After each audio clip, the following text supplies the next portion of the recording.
வெற்றி கழக தலைவர் விஜய் அவர்கள் சொன்ன மாதிரியே 2026 அந்த வரலாற்று நிகழ்வு நடந்து விட்டது. சி ஜோசப் விஜய் எனும் நான் அப்படின்னு அவர் சொல்லும் பொழுது, சி ஜோசப் விஜய் எனும் நான்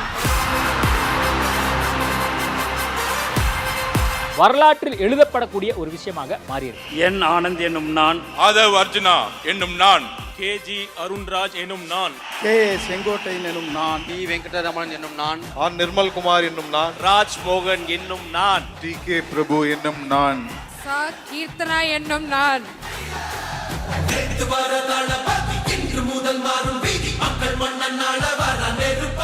லயன் ஸ்குவாஷ் அசல் பழங்களிலிருந்து தயாரிக்கப்பட்ட ரியல் ஸ்குவாஷ் ஃபுல்லா ஜோரா. சிஏ மற்றும் சிஎம்ஏ படிப்புகளுக்கான முழு நேர தங்கும் வசதியுடன் கூடிய கல்லூரி அட்மிஷன்ஸ் நடைபெறுகிறது. NMC auditing college, Erode. உலக தமிழர்கள் அனைவருக்கும் வணக்கம். இன்றைய நாள் வரலாற்றில் இடம்பெறக்கூடிய ஒரு நாளாகவே தமிழக அரசியலில் இருக்கும் அப்படின்னு சொன்னால் அது மிகையாகாது. காரணம் என்ன, அதற்கு முக்கியமான நபர் யார் அப்படிங்கிறது குறித்து தான் இன்னைக்கு நம்ம பார்க்க போகிறோம்.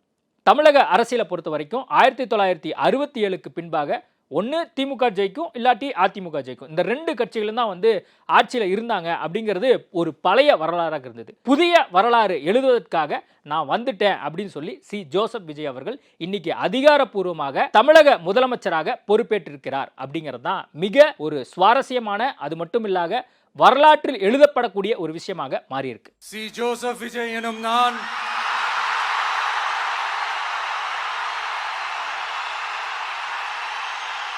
மே 10 நேரு உள்விளையாட்டு அரங்கத்தில் ஒரு சுவாரஸ்யமான நிகழ்வுகள்லாம் நடந்தது.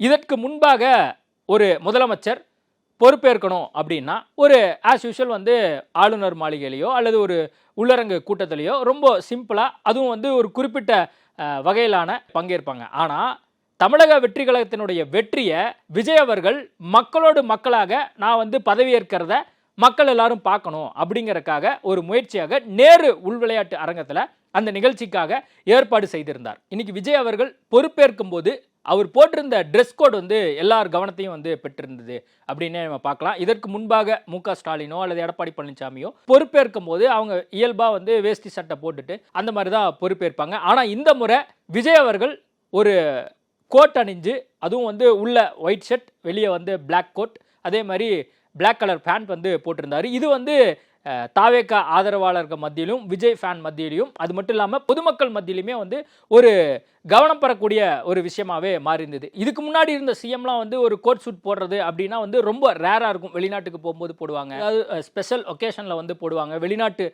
முதலீட்டாளர்கள் வரும்பொழுது போடுவாங்க. ஆனால் பதவியேற்கும் போதே ஒரு கோட் சூட் போட்டுட்டு வந்திருக்காரு அப்படின்னு சொல்லி இதை எல்லாருமே ரொம்ப கவனித்து பார்த்தாங்க. தமிழ்நாடு மட்டுமல்ல, உலகத்தமிழர்கள் அனைவருமே இது மிகப்பெரிய அளவில் பார்த்துருக்காங்க அப்படிங்கிறது அங்கிருந்து வரக்கூடிய செய்திகள் மூலிமா நம்மளுக்கு தெரியுது. 1967 2 திராவிட கட்சிகள், தமிழ்நாட்டை பொறுத்த வரைக்கும் திமுக, அதிமுக, இந்த 2 கட்சிகள் தான் பெருவாரியா ஆட்சியை பிடிச்சிருக்கிறாங்க அப்படிங்கிறது பழைய வரலாறாக இருந்தது.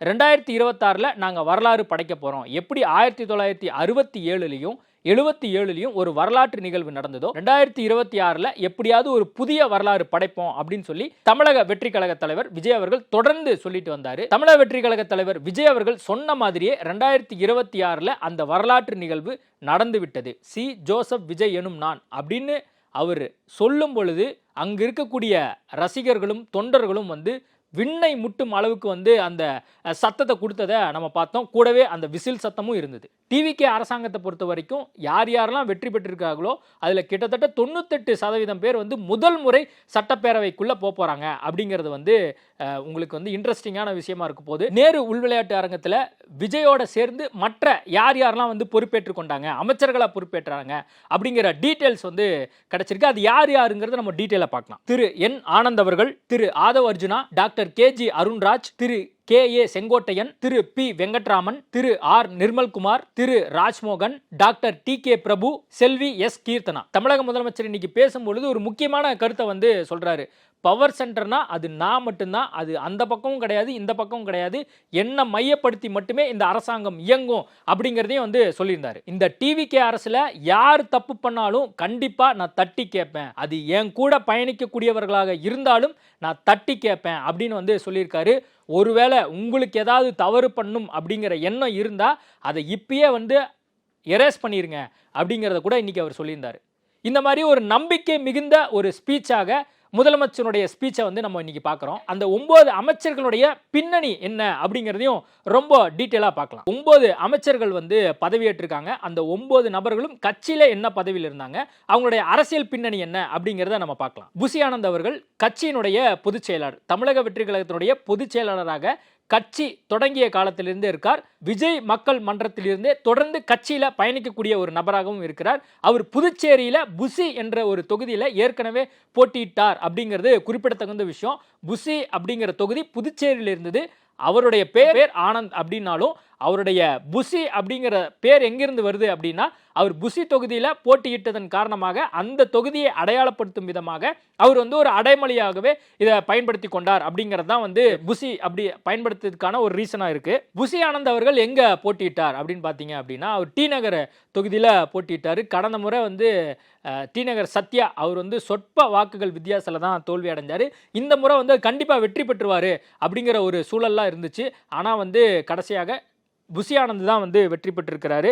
திமுகவின் ராஜ அன்பழகனை எதிர்த்து போட்டியிட்ட புசி ஆனந்த் அவர்கள் அங்கே வெற்றி பெற்றிருக்கார். அமைச்சரவையிலும் இடம்பெற்றிருக்கார். என்ன இலாக்கா வந்து அவருக்கு வரப்போகுது அப்படிங்கிறத நம்ம பொறுத்திருந்து தான் பார்க்கணும். புசி ஆனந்தை பொறுத்த வரைக்கும் அவர் தமிழக வெற்றி கழகத்தினுடைய பொதுச் செயலாளராக இருந்தாலும் கட்சி ஆரம்பிப்பதற்கு முன்பாகவே விஜய் மக்கள் இயக்கத்திலையும் வந்து தொடர்ந்து பயணித்து கொண்டிருந்தார். விஜய் அவர்கள் கோடம்பாக்கத்திலிருந்து ஒரு கோட்டைக்கு போயிருக்காரு அப்படின்னா அதுக்கு ஒரு முக்கிய காரணம் வந்து புசி ஆனந்த் தான் அப்படிங்கிறத வந்து மறுப்பதற்கில்லை. காரணம் என்னன்னா, விஜய் மக்கள் இயக்கத்திலிருந்தே அங்கே இருக்கக்கூடிய தொண்டர்களாக இருக்கட்டும், அங்கே இருக்கக்கூடிய ரசிகர்களாக இருக்கட்டும், இவங்க எல்லாரையும் ஒருங்கிணைத்து எங்கெங்கெல்லாம் விஜய் அவர்கள் போறாரோ அதற்கு முன்பாகவே முன்னேற்பாடுகளை வந்து தொடர்ந்து பண்ணிட்டு வந்தார்.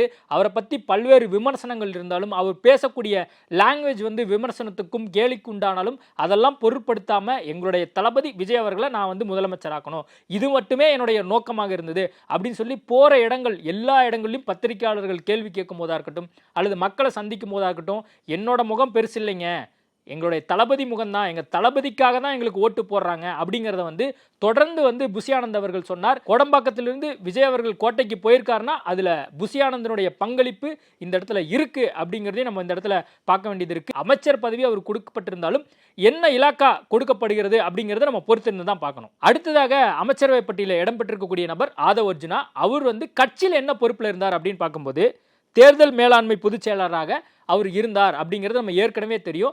ஆதவ் அர்ஜுனா வந்து எங்கே போட்டியிட்டார் அப்படின்னு நீங்கள் பார்த்தீங்க அப்படின்னா, அவர் வில்லிவாக்கம் தொகுதியில் வந்து போட்டியிட்டார். வில்லிவாக்கம் தொகுதியில் தாவேகா சார்பில் போட்டியிட்ட அவர் கார்த்திக் மோகனை வீழ்த்தி சட்டமன்றத்திற்குள் முதல் முறையாக நுழைஞ்சிருக்கிறாங்க அப்படிங்கிறது தகவல். அவர் கடைசியாக இருந்த கட்சி விடுதலை சிறுத்தைகள் கட்சி. அவர் கட்சியிலிருந்து விலகும் போது கூட திருமாவளவன் என்னுடைய அரசியல் ஆசான் அப்படின்னு சொல்லிட்டு தான் வந்து விலகினார். தற்போது ஆதரவு நிலைப்பாடு கொடுத்திருக்கக்கூடிய தொல் திருமாவளவனை சந்தித்து விட்டு அவருடைய அபிஷியல் ட்விட்டர் பக்கத்தில் கூட அவர் சொன்ன விஷயம் என்னன்னா, எங்களுடைய அரசியல் ஆசானுக்கு நன்றி அப்படிங்கிற கருத்தையும் வந்து பதிவிட்டு இருந்தாரு. அவருக்கு என்ன பொறுப்பு கொடுக்க போறாங்க அப்படிங்கறத நம்ம பொறுத்திருந்து தான் பார்க்கணும். விடுதலை சிறுத்தைகள் கட்சியில பயணிப்பதற்கு முன்பாக திமுகவோடும் அவர் வந்து நெருங்கிய தொடர்பில் இருந்தார். 2016க்கு பின்பாக அவர் வந்து பல்வேறு ஸ்ட்ராட்டஜி போன்ற விஷயங்கள் அவர் ஈடுபட்டு இருந்தாலும் 2021 தேர்தலில் திமுகவுக்காகவும் பின்னணியில் இருந்து வேலை பார்த்திருக்கிறார் அப்படிங்கிறது கூடுதல் தகவல். விஜயனுடைய நம்பிக்கைக்குரிய ஒரு நபராக அண்மையில் வந்து அவருடைய அந்த லிஸ்ட்ல சேர்ந்தவர் அப்படின்னா அது வந்து ஆதவ் அர்ஜுனா தான். அடுத்ததாக அமைச்சர் பட்டியல இடம்பெற்றிருக்கக்கூடிய நபர் டாக்டர் கேஜி அருண்ராஜ். அவர் கட்சியில என்ன பொறுப்புல இருந்தாரு அப்படின்னு பார்க்கும்போது அவருக்கு வந்து கொள்கை மற்றும் பிரச்சார பிரிவின் பொதுச் செயலாளர் அப்படிங்கிற பதவி வந்து கட்சியில கொடுத்திருந்தாங்க. அருண்ராஜ் அவர்கள் அடிப்படையில் ஒரு மருத்துவராக இருந்து கொண்டு தேர்வு எழுதி அவர் வந்து வருமானத்துறை அதிகாரியாக மாறுகிறார். 2021ஆம் ஆண்டு வரை அருண்ராஜ் அவர்கள் வருமானத்துறை அதிகாரியும் பணியாற்றிருக்கிறார். அதுக்கு பின்பாக கட்சி ஆரம்பிக்கணும் அப்படின்னு ஒரு சூழல் வரும்பொழுது விஜயோடு தொடர்பு கொண்டு அந்த காலகட்டத்தில் அந்த பணியிலிருந்து விஆர்எஸ் கொடுத்து விட்டு அவர் வந்து கட்சியில் வந்து சேர்றாரு. அவர் மத்திய அரசாங்கத்தினுடைய ஒரு பணி அதிகாரியாக இருந்தாலும் கூட அவர் விருப்ப ஓய்வு கொடுத்துவிட்டு நீண்ட காலமாக விஜய்க்கு வந்து ஆலோசனையும் கொடுத்திருக்கிறார். அதன் அடிப்படையில் பார்க்கும்போது அவர் வந்து கடைசியாக அவருக்கு அமைச்சரவையிலும் இடம்பெற்றிருக்கிறது அப்படிங்கிறது தகவலாக இருக்கு. அடுத்து அமைச்சரவையில் இடம்பெற்றிருக்கக்கூடிய நபர் KA செங்கோட்டையன். இந்த செங்கோட்டையன் வந்த பின்பாக தான் கட்சியில் இருக்கக்கூடிய பல்வேறு நபர்களும் வந்து உற்சாகத்தை அடைஞ்சிருந்தாங்க. காரணம் என்ன அப்படின்னு பார்க்கும்பொழுது புசி ஆனந்தோ ஆதவ் அர்ஜுனாவோ இல்லை விஜய்க்கு பின்னிருந்து பல்வேறு தகவலை கொடுக்கக்கூடிய ஜான் ஆரோக்கியசாமி இவர்களை வைத்து கொண்டு மட்டுமே வந்து நம்ம ஆட்சியை பிடிச்சிட முடியாது, அனுபவம் மிக்க தலைவர்கள் வந்து தாவேக்காவில் வேணும் அப்படின்னு வந்து தொடர்ந்து வந்து சொல்லப்பட்டிருந்தது. அதிமுகவில் நிலவிய பல்வேறு குழப்பம் காரணமாக செங்கோட்டையனுக்கும் இபிஎஸ்க்கும் நடந்த அந்த கருத்து வேறுபாடு காரணமாக செங்கோட்டையன் அவர்கள் கட்சியிலிருந்து வெளியே வந்து தாவேக்காவுக்கு இணைந்தார். தாவேக்காவில் இணைந்த பின்பாக அவருக்கு வந்து பல்வேறு அவமானங்கள்லாம் வந்துச்சு. கட்சி தொண்டர்கள் வந்து சரியாக வந்து அவரை கவனிக்கல, சீனியராக அவரை வந்து சரியாக மதிக்கலை அப்படிங்கிற மாதிரி செய்திகள்லாம் இருந்துச்சு. அவரை பொறுத்த வரைக்கும் அதிமுக ஆட்சி காலத்தில் முக்கிய அமைச்சராகலாம் வந்து இருந்திருக்காரு. கொங்கு மண்டலத்தின் தனித்துவமான ஆதரவு தளத்தை உருவாக்கியிருந்தார் அப்படிங்கிற செய்திகள்லாம் இருந்துச்சு. கோபிச்செட்டிப்பாளையம் அவர் ஆல்ரெடி வந்து கோபிச்செட்டிப்பாளையத்தினுடைய ஒரு மண்ணின் மைந்தனாகவே இருந்துட்டு வந்தார். அதே தொகுதியில் அவருக்கு வாய்ப்பு கொடுக்கப்பட்டு அவர் வெற்றி பெற்றிருக்கிறார். அமைச்சரவையிலும் இடம்பெற்றிருக்கிறார். அவருக்கு என்ன இலக்கா கொடுக்க போறாங்க அப்படிங்கறத நம்ம பொறுத்திருந்து தான் பார்க்கணும். அடுத்ததாக நம்ம பார்க்கக்கூடிய நபர் வெங்கட்ரமணன். மயிலாப்பூர் தொகுதியில் வந்து போட்டியிட்டு இருக்கிறாரு. கட்சியினுடைய பொருளாளர் அவர் தான். மயிலாப்பூர் தொகுதியில் போட்டியிட்டார். தாவேக்காவில் இருக்கக்கூடிய பெரும்பாலானோருக்கு இவருடைய பெயர் வந்து தெரிஞ்சிருக்கலாம். ஆனால் வந்து மக்கள் மத்தியில் பெருசாக வந்து தெரிவதற்கான வாய்ப்புகள் இல்லை. பெரும்பாலும் வந்து ஆதவ அர்ஜுனாவை நம்ம பார்த்துருப்போம். செங்கோட்டையனை வந்து அண்மை காலமாக நம்ம பார்க்குறோம். அதே மட்டும் இல்லாமல் ராஜ்மோகனை கூட நீங்கள் பார்த்துருப்பீங்க. ஆனால் வெங்கட்ராமன் அப்படிங்கிற பர்சன் வந்து அந்த தாவேக்கா நிகழ்ச்சியில் இருப்பார். அவர் என்ன பொறுப்பில் இருக்கார் அப்படின்னு கூட வந்து நிறைய பேர் வந்து பொதுவெளியில் மக்கள் மத்தியிலையும் ஒரு சந்தேகம் இருந்தது. ஆனால் சமீப நாட்களாக அவருக்கான அந்த முக்கியத்துவம் இருந்ததையும் நம்ம பார்த்தோம். போகிற இடங்கள், அதாவது தாவேக்கா நிகழ்ச்சியில் போகிற இடங்கள் எல்லா இடங்கள்லையுமே அவர் இருப்பார். ஃப்ரண்ட் லைனில் தான் உட்கார்ந்துருப்பார். விஜயோட பேசுவார். இந்த மாதிரியான விஷயங்கள்லாம் இருந்தபோது அவர் வந்து மயிலாப்பூர் தொகுதியில் போட்டியிட்டு வெற்றி பெற்றிருக்கிறார் அப்படிங்கிற செய்தி. பிராமண சமூகத்தை சேர்ந்த பெரும்பாலும் வந்து அமைச்சர் இடத்துல வந்து இருக்க மாட்டாங்க. ஆனால் இதுக்கு முன்பாக நீங்கள் பார்த்துருப்பீங்க, ஜெயலலிதா அவர்கள் ஒரு பிராமண சமூகத்தை சேர்ந்தவர்.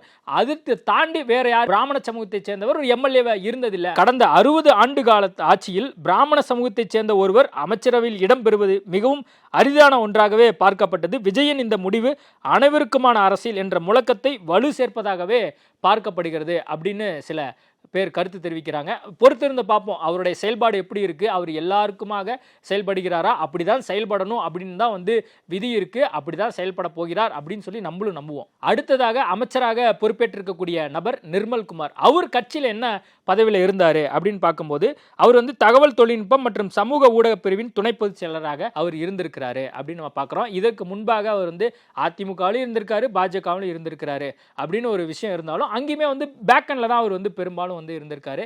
ஐடி விங்ல வந்து இருந்திருக்காரு. பாஜகவை பொறுத்த வரைக்கும் அவர் வந்து பாஜகவில் இருந்து தாவேகாவுக்கு வந்ததே வந்து மிகவும் ஒரு விமர்சனத்துக்கு உள்ளாக்கப்பட்டது. அவர் அடிப்படையில் ஒரு ஆர்எஸ்எஸ் நபரை வந்து இங்கே கட்சிக்குள்ள சேர்த்துக்கிட்டாங்க அப்படிங்கிற மாதிரி செய்திகள்லாம் வந்து இருந்தது. அதெல்லாம் வந்து எதுவும் கண்டுக்காம நம்ம வந்து மக்களுக்காக ஆட்சி புரிய போறோம், நம்ம கட்சியினுடைய கொள்கையோ அது உங்களுடைய கொள்கையும் அப்படின்னு விஜய் சொல்லிட்டாரு அப்படிங்கிற செய்திகள்லாம் இருக்கு. சிடி நிர்மல்குமார் அப்படின்னு இப்போ கூட நீங்க சோசியல் மீடியாவில் எக்ஸ் தளத்தில் நீங்க பார்த்தீங்கன்னா அவருடைய வந்து பேர் வந்து ரொம்ப அதிகமாக வந்து இருக்கும். அதிகமாக வந்து அவருடைய அந்த பகிர்வுகள்லாம் வந்து நிறைய பேரால் பகிரப்படும். நிர்மல்குமார் அவர்கள் கடைசியாக பயணித்த கட்சிங்கிறது அதிமுக. பாஜகவிலேருந்து அதிமுக போனார், அதிமுகலேருந்து தாவேக்கா வந்தார். கடைசியாக தற்போது திருப்பரங்குன்ற தொகுதியில் அவர் போட்டியிட்டு வெற்றி பெற்றிருக்கார். அமைச்சரவையிலும் இடம்பெற்றிருக்கார், பொறுப்பும் ஏற்றுவிட்டார் அப்படிங்கிற ஒரு செய்தி இருக்குது. அவருக்கு என்ன இலக்கா கொடுக்க போகிறாங்க அப்படின்னு சொல்லி நம்ம பொறுத்திருந்து பார்க்கலாம். அடுத்ததாக நம்ம பார்க்கக்கூடிய அமைச்சரவையில் பட்டியலில் இடம்பெற்றிருக்கக்கூடிய நபர், பொறுப்பேற்ற நபர் யாருன்னு பார்த்தீங்கன்னா ராஜ்மோகன். நம்ம எல்லாருக்குமே தெரிஞ்சிருக்கோம், நம்மளோட ஐபிசி நிறுவனத்திலேயே அவர் வந்து நெறியாளராக இருந்திருக்காரு. நீண்ட அனுபவம் கொண்டவர், பேச்சாளர். அது மட்டும் இல்லாமல் திரைப்படங்கள்லாம் கூட வந்து இயக்கியிருக்காரு. ஐபிசி தமிழுடைய பயணம் வந்து அவருக்கு ஒரு முக்கிய அடுத்த கட்டத்துக்கு எடுத்துகிட்டு போயிருக்கு அப்படின்னு சொன்னால் அது மிகையாகாது. அவரே வந்து சில இடங்களில் வந்து அவர் குறிப்பிட்டு சொல்லியிருக்கிறாரு. கட்சியின் தொடக்கத்திலிருந்தே வந்து கட்சியினுடைய கொள்கைகளை வந்து ஆங்காங்கே சொல்லிட்டு இருந்தார். விஜயனுடைய நம்பிக்கைக்கு உரியவராக தொடர்ந்து வந்து பயணிச்சிட்டு இருக்கார். அதன் காரணமாக அவருக்கு வந்து அமைச்சரவையிலும் இடம் கொடுக்கப்பட்டிருக்கிறது அப்படிங்கிறது ஒரு சுவாரஸ்யமான ஒரு விஷயம். ஐபிசி நிறுவனத்தில் பணியாற்றிய ஒரு நபர் தற்போது டிவிகே அரசில் அமைச்சரவையிலும் இடம்பெற்றிருக்கிறார். அடுத்து டிவிகே அரசில் அமைச்சராக பொறுப்பேற்றிருக்கக்கூடிய டிகே பிரபு. அவர் வந்து காரைக்குடியை சேர்ந்தவர். உங்களுக்கு எல்லாம் தெரிஞ்சிருக்கும், காரைக்குடியில் யார் வந்து எதிர்த்து நின்றா அப்படின்னு சொல்லி சீமான் அவர்கள் அங்கே எதிர்த்து நின்றாரு. அவரையும் தோற்கடித்து விட்டார். ஏற்கனவே வந்து காங்கிரஸ் கட்சியை சேர்ந்த மாங்குடி அவர் எம்எல்ஏவாக இருந்தார். அவரையும் தோற்கடித்து அங்கே வெற்றி பெற்றிருக்கிறார் அப்படிங்கிற ஒரு விஷயம் இருக்குது. சிவகங்கை மாவட்டத்தை சேர்ந்தவர் தான் அவர். வந்து அடிப்படையில் அந்த மாவட்டத்தை சேர்ந்தவர் தான். அதன் அடிப்படையில் பார்க்கும்போது அடிப்படையில் பல் மருத்துவராகவும் இருக்கிறார். கூடுதலாக சமூக பணிகளை வந்து நீண்ட ஆண்டு காலமாக, குறிப்பாக சொன்னால் ஒரு 6-7 மாதமாக வந்து கடுமையான ஒரு சமூக பணியை வந்து ஆற்றிட்டு வரார் அப்படின்னு சொல்லி அங்க இருக்கக்கூடிய மக்கள் சொல்றாங்க. அங்க பிரபு அவர்கள் அந்த பகுதியில ஒரு பரிச்சயம் மிக்க நபர். காரணம் என்னன்னா அவங்க அப்பாவுமே வந்து பாத்தீங்கன்னா ஒரு அந்த ஊரை பொறுத்த வரைக்கும் அந்த பகுதியை பொறுத்த வரைக்கும் ஒரு செல்வாக்கு மிகுந்த நபர், நட்பெயர் கொண்டவர் அப்படின்லாம் வந்து சொல்றாங்க. அந்த ஒரு தாக்கத்தினாலும் அவருடைய பணி காரணமாக டி.கே. பிரபு வந்து சமூக பணி அதிகமாக செஞ்சதன் காரணமாக அங்கே வந்து வெற்றி பெற்றிருக்கிறார் அப்படிங்கிற ஒரு சூழல் இருக்கு. அமைச்சரவையிலும் இடம்பெற்றிருக்கிறார். என்ன இலக்கா கொடுக்க போகிறாங்க அப்படிங்கிறத நம்ம பொறுத்திருந்து தான் பார்க்கணும். அடுத்ததாக அமைச்சரவையில் இடம்பெற்றிருக்கக்கூடிய நபர் செல்வி கீர்த்தனா. அவங்க வந்து ஒரு 28-29 வயசு தான் இருக்கும்னு நினைக்கிறேன். அவங்க வந்து அமைச்சரவையில் இடம்பெற்றிருக்கிறாங்க. அவங்களுக்கு என்ன இலக்கா கொடுக்க போகிறாங்க அப்படிங்கிறது நம்ம பொறுத்திருந்து பார்க்கணும். சிவகாசி சட்டமன்ற தொகுதியில் வந்து வெற்றி பெற்றிருக்கிறாங்க செல்வி கீர்த்தனா. இவங்க வெற்றி பெறுவாங்களா மாட்டாங்களா அப்படிங்கிற ஒரு கேள்வியோட இந்த வந்து தேர்தல் வந்து நடைபெற்றது. காரணம் என்னன்னா மூத்த அமைச்சர்கள்லாம் அங்கே இருக்கிறாங்க, மூத்த அரசியல்வாதிகளாம் இருக்காங்க. ஒரு இளம்பெண் வந்து எப்படி இவங்ககிட்டலாம் ஜெயிக்க முடியுமா அப்படிங்கிற ஒரு கேள்வி சந்தேகம்லாம் இருந்தது. சிவகாசி சட்டமன்ற தொகுதியில் அவங்க வெற்றி பெற்றிருக்காங்க, அமைச்சரவையிலும் இடம்பெற்றிருக்காங்க. இப்படி முதல் கட்ட அமைச்சரவை பட்டியல் வந்து வெளியிடப்பட்டு பொறுப்பும் வந்து ஏற்றுக்கொள்ளப்பட்டு விட்டது. இந்த 9 பேர்ல ஒருத்தர் வந்து பெண்ணா இருக்காங்க அப்படிங்கிறது ஒரு கூடுதல் சிறப்பு. முதல் பட்டியல் வந்து வெளியாயிருக்கு. அடுத்து அமைச்சர்கள் பட்டியல் வெளியே வரும். அந்த அமைச்சரவை பட்டியல்ல யார் யார் இருக்க போறா, அவங்களுக்கு என்ன இலாக்கா வந்து ஒதுக்கப்படும் அப்படிங்கறத நம்ம வந்து வேறொரு வீடியோல பார்க்கலாம். நன்றி, வணக்கம். லயன் ஸ்குவாஷ் அசல் பழங்களிலிருந்து தயாரிக்கப்பட்ட ரியல் ஸ்குவாஷ் ஃபுல்லா ஜோரா. சிஏ மற்றும் சிஎம்ஏ படிப்புகளுக்கான முழு நேர தங்கும் வசதியுடன் கூடிய கல்லூரி அட்மிஷன்ஸ் நடைபெறுகிறது. NMC auditing college, Erode.